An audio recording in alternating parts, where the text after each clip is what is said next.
मोहब्बत वो खूबसूरत एहसास है कि किसी व्यक्ति का अगर प्यार जीवन साथी में बदल जाए तो उसके लिए जीते जी ये दुनिया स्वर्ग बन जाती है।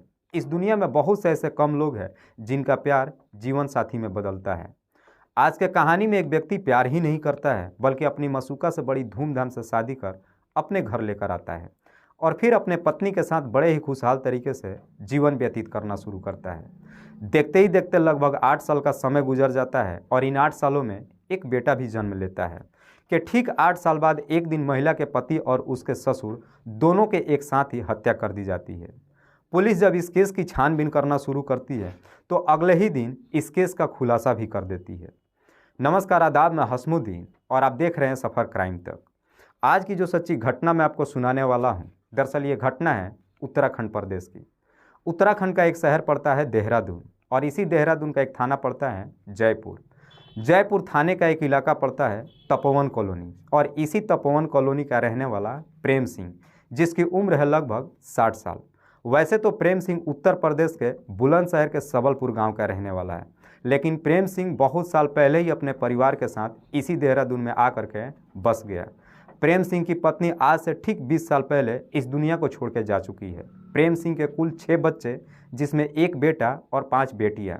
बेटा का नाम राजेश सिंह, जिसकी उम्र है लगभग 34 साल। प्रेम सिंह अपने 5 बेटियों की शादी कर चुका है। राजेश जब कॉलेज में पढ़ाई करने के लिए जाता है तो कॉलेज में ही राजेश की मुलाकात दीपिका से होती है। दीपिका, जिसकी फ़िलहाल अभी उम्र है लगभग 32 साल। जब पहली बार राजेश दीपिका को देखता है, पहली नज़र में दीपिका को दिल दे बैठता है और फिर दीपिका से दोस्ती होती है और देखते ही देखते ये दोस्ती प्यार में बदल जाता है। दोनों का जब लव अफेयर शुरू होता है, दोनों एक दूसरे से मिलना जुलना शुरू करते हैं। जब दोनों का प्यार परवान चढ़ता है, दोनों एक दूसरे के बगैर रह नहीं पाते हैं। आखिरकार दोनों एक दूसरे के साथ ज़िंदगी व्यतीत करने का इरादा ही नहीं करते हैं, बल्कि दोनों शादी करने का फैसला कर लेते हैं। और एक दिन दीपिका और राजेश दोनों अपने घर के परिजन से शादी की बात करते हैं। इस पे दोनों के घर के परिजन इस शादी के लिए तैयार हो जाते हैं और साल 2007 में राजेश बड़ी धूमधाम से दीपिका से शादी कर अपने घर लेकर आता है और अपनी पत्नी के साथ बड़े ही खुशहाल तरीके से जीवन भी व्यतीत करना शुरू करता है। अपना जीवन यापन करने के लिए राजेश अपने ही घर में एक किराने का दुकान खोल लेता है। 1 साल का जब समय गुजरता है, राजेश का एक बेटा होता है जिसका नाम सोनू रखता है और देखते ही देखते लगभग 8 साल का समय गुजर जाता है। बात कर रहा हूँ मैं 4 मार्च 2017 के सुबह के 9 बजे के आसपास। राजेश अपने पिता प्रेम सिंह के साथ अपने सफ़ेद कलर के कार में बैठ करके और अपने पैतृक गांव उत्तर प्रदेश के बुलंदशहर के सबलपुर के लिए रवाना होता है। एक बार जब सुबह घर से निकलता है, उसके बाद से राजेश ना तो सबलपुर पहुंचता है और ना ही अपने घर वापस आता है। उसकी पत्नी कई बार राजेश के नंबर पर फ़ोन करती है, लेकिन हर बार राजेश का नंबर स्विच ऑफ बताता है। इधर दीपिका भी काफ़ी परेशान हो उठती है जब उसका पति से कांटेक्ट नहीं हो पाता है। देखते ही देखते जब शाम बीत जाती है, दीपिका का उसके पति से जब कांटेक्ट नहीं होता है, आखिरकार दीपिका जयपुर थाने में पहुंचती है और अपने पति और ससुर का गुमशुदगी का रिपोर्ट दर्ज कराती है। पुलिस जब दीपिका से पूछताछ करती है तो दीपिका कहती है कि साहब, मेरे पति और ससुर अपने ही सफ़ेद कलर के कार में सुबह 9 बजे घर से रवाना हुए थे, लेकिन उसके बाद से मेरे पति का ना तो नंबर लग रहा है और ना ही वो अपने पैतृक गाँव पहुँचे हैं। दीपिका के ही तहरीर पर पुलिस गुमशुदगी का मुकदमा दर्ज करती है और फिर इस केस की छानबीन करना शुरू करती है। पुलिस अभी इस केस की छानबीन कर ही रही थी कि उधर देहरादून के दूसरे डोईवाला थाने के पुलिस देहरादून हरिद्वार के हाईवे पर रात्रि के 2 बजे के आसपास गश्त लगा रही थी। इसी देहरादून हरिद्वार के हाईवे के रोड किनारे पुलिस वालों को एक सफ़ेद कलर की कार दिखाई देती है। पुलिस जब कार के नज़दीक पहुंचती है तो देखती है कि दरअसल कार अनलॉक है और कार के पिछले सीट पे 2 डेड बॉडी पड़ा हुआ है, जो एक चादर में लपेटे हुआ है और दूसरा कंबल में लपेटे हुआ है। चादर और कंबल दोनों में खून लगा हुआ था। पुलिस जैसे ही दोनों के डेड बॉडी से चादर और कंबल को हटाती है तो देखती है कि दरअसल दोनों के शरीर पे किसी तेज़धार हथियार को कई बार चलाया गया था। दोनों के गले में रस्सी भी बंधा हुआ था। दरअसल कार को भी जलाने की कोशिश की गई थी। पुलिस तुरंत ही इस बात की खबर अपने उच्च अधिकारी को देती है और साथ ही साथ उस कार के नंबर नोट करती है और उस कार के मालिक के बारे में पता लगाती है। तो पता चलता है कि दरअसल उस कार के मालिक का नाम दीपिका है, जो जयपुर थाने इलाके की रहने वाली है। पुलिस तुरंत ही इस बात की खबर जयपुर थाने में देती है और सारी इन्फॉर्मेशन बताती है। पुलिस तुरंत ही दीपिका को थाने बुलाती है और इसकी पूरी इन्फॉर्मेशन देती है। इधर पुलिस दोनों की डेड बॉडी को अपने कब्जे में लेकर के पोस्टमार्टम के लिए भेज देती है। इसीलिए जयपुर थाने की पुलिस दीपिका को लेकर के पोस्टमार्टम हाउस पहुंचती है और वहां पे दोनों की डेड बॉडी दीपिका को दिखाई जाती है। जैसे ही दीपिका दोनों डेड बॉडी देखती है, देख करके दोनों की शिनाख्त कर लेती है और उसके बाद से दहाड़े मार करके रोते हुए कहती है कि साहब ये कोई और नहीं बल्कि मेरे ही पति राजेश और मेरे ससुर प्रेम सिंह है। जैसे ही दीपिका शिनाख्त कर लेती है, दीपिका के ही तहरीर पर पुलिस हत्या का मुकदमा दर्ज करती है और इस केस की छानबीन करते हुए सबसे पहले दीपिका से ही पूछताछ करती है कि क्या तुम्हें किसी पे शक है कि तुम्हारे पति और तुम्हारे ससुर के साथ में इस तरह की हरकत कौन कर सकता है। इस पे दीपिका कहती है कि साहब मुझे किसी पे कोई शक नहीं है। दरअसल दीपिका का रो रो करके इतना बुरा हाल हो चुका था कि दीपिका के हालात देखते हुए पुलिस अब दीपिका से और ज़्यादा सवाल नहीं करती है और फिर इस केस की छानबीन करने के लिए पुलिस सबसे पहले राजेश के मोबाइल के नंबर का CDR निकालती है। जब CDR निकालती है तो राजेश के मोबाइल नंबर के CDR में कोई भी ऐसा संदिग्ध नंबर नहीं मिलता है जिस पे पुलिस वालों को शक जाए। इसीलिए पुलिस अब राजेश के मोबाइल का लोकेशन का डिटेल्स निकालती है। जैसे ही पुलिस राजेश के मोबाइल का आखिरी लोकेशन निकालती है तो एक बड़ा ही चौंकाने वाला खुलासा होता है। दरअसल लोकेशन से पता चलता है कि 4 मार्च 2017 के 12 बजे के आसपास राजेश के मोबाइल का आखिरी लोकेशन उसके घर का ही दिखा रहा था। इस पे पुलिस वालों का दिमाग ठनक जाता है। पुलिस वालों को याद आता है कि जब दीपिका गुमशुदगी का रिपोर्ट दर्ज कराने आई थी तो पुलिस वालों से बताई थी उसका पति सुबह के 9 बजे के आसपास अपने घर से रवाना हुआ था। तो फिर राजेश के मोबाइल का आखिरी लोकेशन उसके घर का ही 12 बजे का क्यों दिखा रहा है। पुलिस इस डिटेल्स को लेकर के और दीपिका से पूछताछ करती है। तो इस पे दीपिका कहती है कि साहब मुझे नहीं पता कि मेरे पति का मोबाइल का आखिरी लोकेशन मेरे घर पे ही 12 बजे का क्यों दिखा रहा है, लेकिन ये बिल्कुल सत्य है कि मेरे पति सुबह के 9 बजे ही घर से निकले थे। अगर आपको यकीन नहीं है तो मेरे बेटे सोनू से पूछ लीजिए। पुलिस उसके बेटे सोनू से पूछताछ करती है जिसकी उम्र है लगभग 8 साल। तो सोनू भी बताता है कि साहब मेरे पिता सुबह के 9 बजे के आसपास ही घर से निकले थे, क्योंकि जब घर से निकले थे तो मैंने उनको हाय हेलो भी बोला था। पुलिस सोनू को अकेले ले जा करके चॉकलेट टॉफ़ी दे करके और बड़े लाड प्यार से पूछताछ करती है। इसके बावजूद भी सोनू वही बात रिपीट करता है। पुलिस वालों को वही साफ समझ में आ जाता है कि सोनू रटी रटाई चीज़ बोल रहा है। कहीं ना कहीं पुलिस वालों को दीपिका के ऊपर शक चला जाता है, लेकिन शक के आधार पर पुलिस दीपिका को अपने कस्टडी में नहीं ले सकती थी। इसीलिए इस केस की छानबीन करने के लिए पुलिस दीपिका के ही मोबाइल का CDR निकालती है। जब दीपिका के मोबाइल के नंबर का CDR निकालती है तो पता चलता है कि 3 मार्च 2017 के रात के करीब 12 बजे के आसपास दीपिका के मोबाइल नंबर पे एक नंबर से कॉल आया था और उसी नंबर से अगले दिन भी सुबह 5 बजे भी कॉल आया था और अगले दिन 12 बजे के आसपास भी कॉल आया था।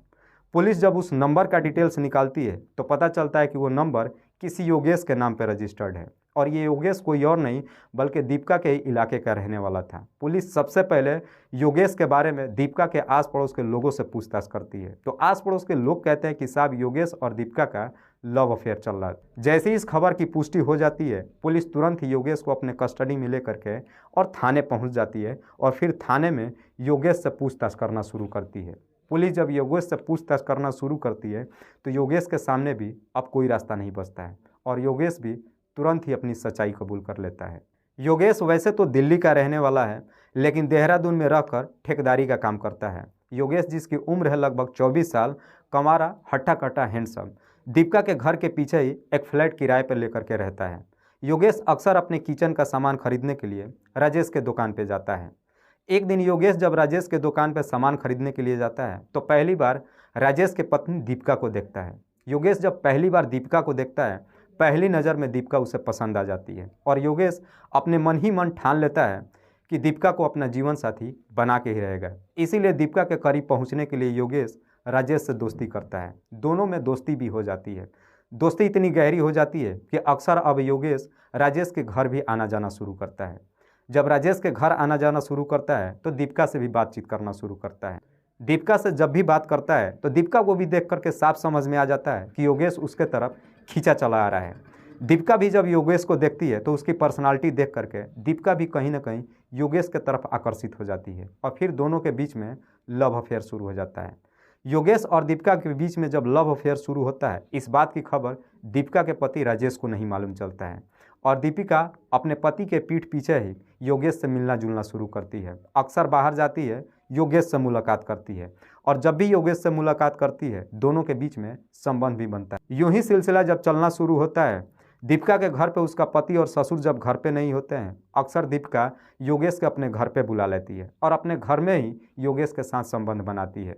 लेकिन ये बातें ज़्यादा दिनों तक नहीं छिपती है। एक दिन दीपिका योगेश को अपने घर में ही बुला के संबंध बना रही थी कि अचानक उसी वक्त राजेश घर पे पहुंच जाता है और दोनों को आपत्तिजनक स्थिति में देख लेता है। जैसे ही राजेश इस स्थिति में दोनों को देखता है, अपनी पत्नी के साथ मार पिटाई ही नहीं करता है बल्कि योगेश को भी काफ़ी खरी खोटी सुनाता है और उसके बाद से योगेश को अपने घर में आना जाना बंद कर देता है। उसके बाद से योगेश और दीपिका का मिलना जुलना बंद हो जाता है।